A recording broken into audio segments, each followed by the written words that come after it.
Hello, good morning students. Hi, how are you all? I hope you all are happy and fine.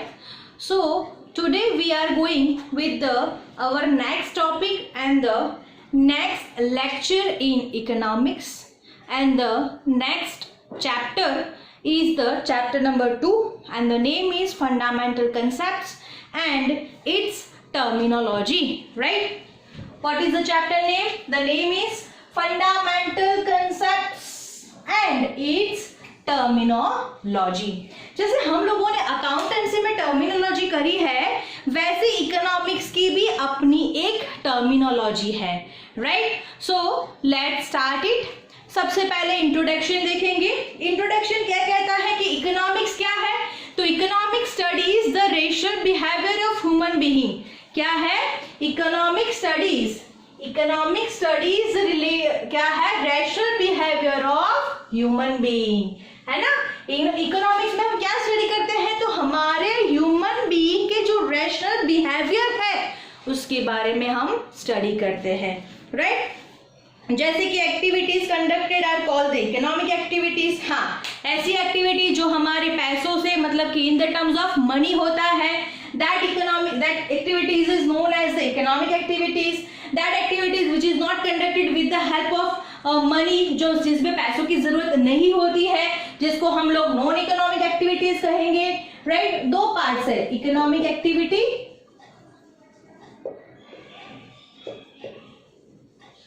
दूसरा है non economic activity, right?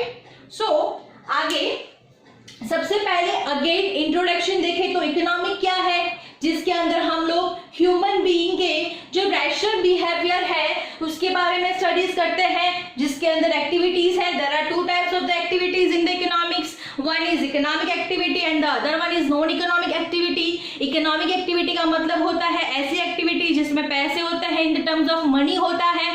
That activities is known as economic activity. दूसरा है non economic activity. उसका मतलब ये होता है कि ऐसी एक्टिविटी जहां पे मनी मैटर नहीं करता है, वो एक्टिविटी को हम लोग नॉन इकोनॉमिक एक्टिविटीज कहेंगे, राइट? दूसरा क्या बोला गया है? इकोनॉमिक को साइंस बोला गया है, यस और नो, है ना? इसके लिए अगर आपको इकोनॉमिक को समझना है, इकोनॉमिक्स को आपको समझना है, तो उसके पहले आपको उसकी जो कंसेप्ट है, उसकी जो टर्मिनोलॉजी है वो समझना जरूरी है, राइट? तो हम वो समझेंगे. दूसरा हम लोग ये चैप्टर में और क्या चीज समझेंगे और हम कौन से टॉपिक्स को क्लियर करेंगे. In this chapter we are also following this topics also, and the topics are the goods, service and factors, right? Goods क्या होता है, सर्विसेज क्या होता है, उसके फैक्टर्स क्या है वो समझेंगे. Then after concepts of and difference between the price and value. Yes, what are the meaning of the price and value, what are the difference between the price and value, वो समझेंगे. Then after wealth and welfare, wealth क्या है और welfare क्या है वो समझेंगे. And the last topic is trade cycle. Trade cycle क्या होता है वो समझेंगे, राइट? तो in this chapter we are clear this 4 topics, right? And the first topic is जो है प्राइस एंड वैल्यू, राइट? देखते हैं सबसे पहले प्राइस एंड वैल्यू. तो आप लोगों ने बहुत कुछ देखा होगा. क्या देखा होगा कि हम लोग एवरी डे क्या करते हैं, हम लोग प्राइस को, वैल्यू को, प्राइस वैल्यू ये शब्दों को क्या करते हैं, कहीं ना कहीं हम लोग उसका अल्टरनेटिवली यूज करते रहते हैं. करते हैं कि नहीं करते हैं? जैसे यार सब्जी बहुत महंगी हो गई है, ये गुड्स बहुत एक्सपेंसिव हो गया है, ये गुड्स की वैल्यू इतनी है. यस और no?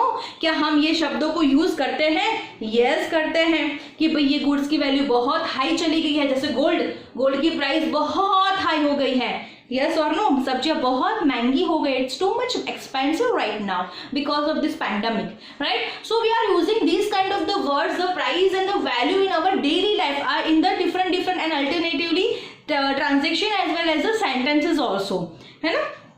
When these statements are made, they are made without drawing a difference between price and value. Yes, हम लोग कहीं कहीं भी यूज कर लेते हैं, कभी भी प्राइस वर्ड यूज कर लेते हैं, कभी भी हम लोग वैल्यू वर्ड यूज कर लेते हैं, है ना. दैट इज नॉट एग्जैक्टली कि भाई ये शब्द या सेंटेंस में हम लोग प्राइस ही वर्ड यूज करेंगे या ये सेंटेंस में हम लोग वैल्यू यूज करेंगे. हम ये सारी चीजें हम लोग इतना ध्यान या फोकस या तो फिर हम लोग उसमें इतना इंपॉर्टेंस नहीं देते हैं, राइट. बट इकोनॉमिक्स में उसकी इंपॉर्टेंस है.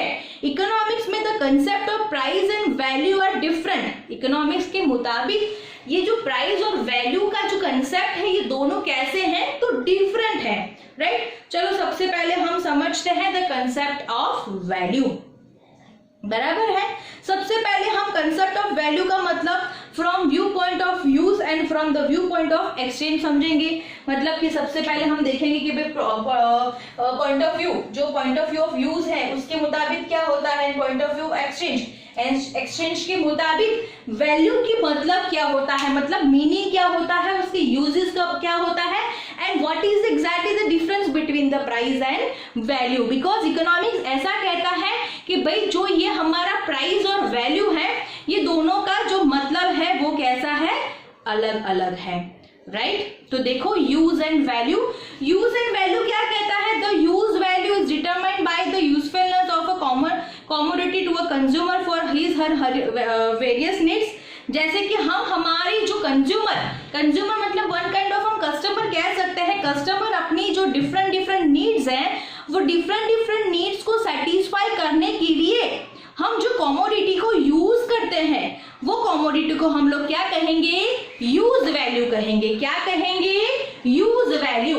हम जो कस्टमर है, कंज्यूमर्स अपनी नीड्स को सेटिस्फाई करने के लिए जो कमोडिटी को यूज करता है, क्या यूज करता है, कमोडिटी को यूज करता है. कमोडिटी मतलब कि हमारी जो ग्रोसरीज हैं, मिल्क प्रोडक्ट्स हैं, एसेट्रा एसेट्रा, जिसको हम लोग क्या कहते हैं, कमोडिटी कहते हैं.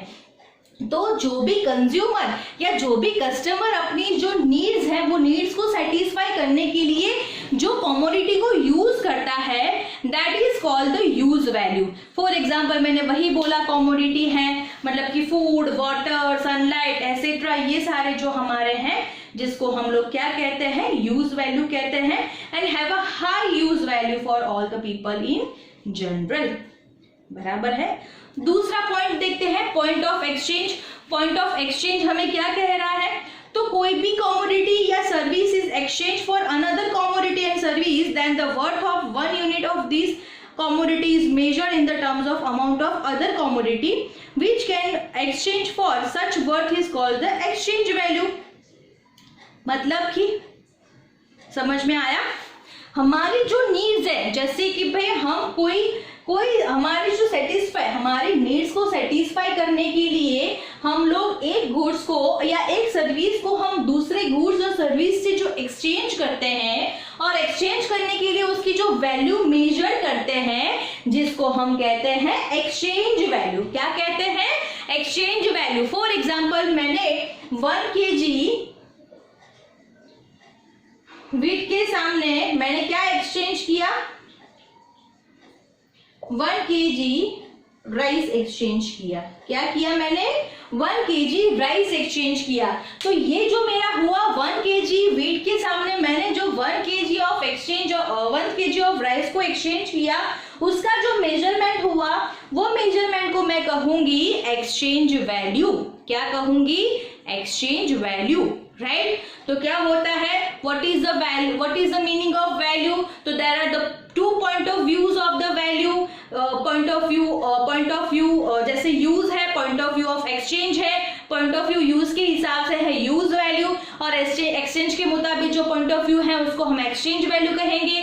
हम हमारे जो कस्टमर मतलब कि जो कंज्यूमर है अपनी नीड्स को सेटिस्फाई करने के लिए जो कमोडिटी को यूजफुल करता है, यूज करता है, that commodity, that things are known as use value. For example food, water, sunlight etc. right. दूसरा है एक्सचेंज के मुताबिक, एक्सचेंज पॉइंट ऑफ व्यू से हम उसको एक्सचेंज वैल्यू कहते हैं. एक्सचेंज वैल्यू का मतलब है हम हमारे हमारी नीड्स को सेटिस्फाई करने के लिए कोई एक गुड्स और सर्विस को जो एक्सचेंज करते हैं दूसरे गुड और सर्विस से, और उसका जो मेजरमेंट निकलता है उसको हम कहते हैं एक्सचेंज वैल्यू। जैसे मैंने 1 kg ऑफ व्हीट को एक्सचेंज किया 1 kg ऑफ राइस से, देन हमारी एक्सचेंज वैल्यू क्या हुई कि 1 kg wheat is equal to 1 kg rice, right. तो ये मेरा हुआ एक्सचेंज वैल्यू, बराबर है। तो ये हमारे टॉपिक थे introduction, price and value, meaning of use value, meaning of exchange value. अब देखते हैं relationship between use value and exchange value. क्या कहता है ये रिलेशनशिप, मतलब हमारा ये जो यूज वैल्यू और एक्सचेंज वैल्यू के मुताबिक उसका जो रिलेशनशिप है, वो रिलेशनशिप दोनों के बीच का क्या है वो देखते हैं। तो ऐसा बोलते हैं एक्सचेंज वैल्यू और यूज वैल्यू कि इफ अ कमोडिटी, क्या बोलता है, if a commodity has high use value then it is not necessary से to have a high exchange value. हाँ, कोई भी कमोडिटी है, जैसे सपोज राइस या व्हीट की बात करें, सपोज व्हीट है, अगर व्हीट की प्राइस महंगी है, अगर एक्सपेंसिव है, बराबर है, उसकी यूज वैल्यू हाई है, उसका मतलब ये नहीं है कि उसकी एक्सचेंज वैल्यू भी हाई है। ओके, कोई भी कमोडिटी की यूज वैल्यू हाई है, दैट्स नॉट मीन दैट उसकी एक्सचेंज वैल्यू भी हाई है। But if a commodity has high exchange value then it is surely has some use value, है ना। अगर हाँ, हम ऐसा कह सकते हैं कि अगर कोई भी कमोडिटी की एक्सचेंज वैल्यू हाई है तो हो सकता है कि उसकी यूज वैल्यू भी कैसी होगी, हाई होगी, राइट। क्योंकि exchange value is determined by the scarcity of resources in relation to its needs use, है ना। मतलब कि ये जो हमारे एक्सचेंज वैल्यू, ये जो हम एक्सचेंज करते हैं कोई भी गुड्स को, सर्विस को, वो क्यों करते हैं, बिकॉज हमारे पास उसके जो सब्स्टिट्यूट गुड्स हैं या तो फिर उसके अल्टरनेटिव जो गुड्स हैं उसकी हमारी क्या है, हमारे पास स्कैरसिटी मतलब कि अछत है, कमी है, और वो कमी को सेटिस्फाई करने के लिए हम एक गुड्स को और दूसरे गुड्स को क्या करते हैं, एक्सचेंज करते हैं, बराबर है।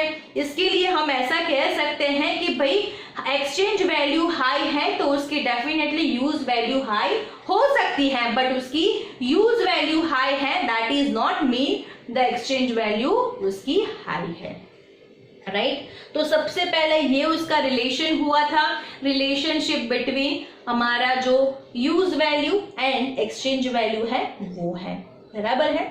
हाँ, दूसरा जैसे एग्जाम्पल की बात करें तो हमारे पास देखो बहुत सारे प्रीशियस मेटल्स हैं, डायमंड्स हैं, है ना, और हमारे पास दूसरे बहुत सारे ऐसे गुड्स हैं जो हाईली यूजफुल भी है और अनलिमिटेड सप्लाई है, बट फिर भी देखो दोनों का एक्सचेंज वैल्यू कैसा है, तो दोनों का एक्सचेंज वैल्यू डिफरेंट है। मेटल है, गोल्ड है, डायमंड है, उसका एक्सचेंज वैल्यू कैसी है, तो हाई है, जबकि हमारे पास जो कमोडिटीज हैं उसकी यूज वैल्यू भी ज्यादा है, फिर भी उसकी जो एक्सचेंज वैल्यू कैसी है, लो है, राइट। तो वो हमारे क्या है, तो डिपेंडिंग ऑन हमारे रिसोर्सेज है कि हमारे रिसोर्सेज कैसे अवेलेबल हैं और किस तरीके से हम लोग उसका यूज करते हैं, उस हिसाब से हमारी प्राइस और जो वैल्यू है उन दोनों का जो डिफरेंसेस है वो डिसाइड होता है। And then after the decided the use value as well as the exchange value also, right. Clear. हम ऐसा कह सकते हैं कि भाई हमारी जो भी यूज वैल्यू है वो बढ़ने से हमारा एक्सचेंज वैल्यू डेफिनेटली नहीं बढ़ सकता है, बट एक्सचेंज वैल्यू बढ़ने से यूज वैल्यू बड़ी होगी, वैसा कह सकते हैं, राइट। नेक्स्ट है हमारा प्राइस। प्राइस क्या मतलब होता है, तो प्राइस एक commodity exchange for money then such monetary exchange value as a term of price. Price का मतलब क्या बोला गया है, प्राइस का मतलब क्या बोला गया है, क्या मतलब होता है प्राइस का, बोलो किसी को पता हो। प्राइस का मतलब होता है कि जो हम कोई भी कमोडिटी को एक्सचेंज करते हैं in the terms of money, बराबर है, हम कोई भी कमोडिटी को एक्सचेंज करते हैं in the terms of money, simple सी बात है। Exchange of commodity, exchange of commodity in the terms of money, या तो monetary value, in the terms of money बोलो, मॉनेटरी वैल्यू बोलो, बराबर है। जिसको हम लोग क्या कहते हैं, प्राइस कहते हैं। क्या कहते हैं, प्राइस कहते हैं, राइट, क्लियर। तो ये था हमारा वैल्यू का मतलब और ये था हमारा प्राइस का मतलब, राइट। वैल्यू हमें वैल्यू शो करता है और प्राइस हमें मेजरमेंट शो करता है, क्लियर। तो ये था एग्जैक्टली द डिफरेंस बिटवीन, ये था हमारा एग्जैक्टली डिफरेंस बिटवीन द, क्या था, value and price. Clear students. तो आज के दिन में हम यही टॉपिक को क्लियर करेंगे। हम नेक्स्ट टॉपिक्स में लेंगे गुड्स एंड सर्विसेज, बराबर है। टाइप्स ऑफ गुड्स, गुड्स के कितने कितने डिफरेंट टाइप्स हैं वो लेंगे, बराबर है। और आगे आएंगे द डिफरेंट टॉपिक्स, मतलब कि wealth and welfare, trade cycles and all, ठीक है। तो आज के दिन में आपको यही समझना है कि what is exactly the meaning of economics, क्या है, हम ये चैप्टर के अंदर कौन कौन से टॉपिक को कवर करेंगे। फिर हमने लिया है price and value, yes definitely we have to understand what is exactly the difference, what is exactly the meaning of price and value, what are the difference between them, right? So clear this topic in this chapter only, I mean to say in this lecture only, right? Next topics will be covered in the next lecture. Okay students, so take care, all stay home, stay safe, bye.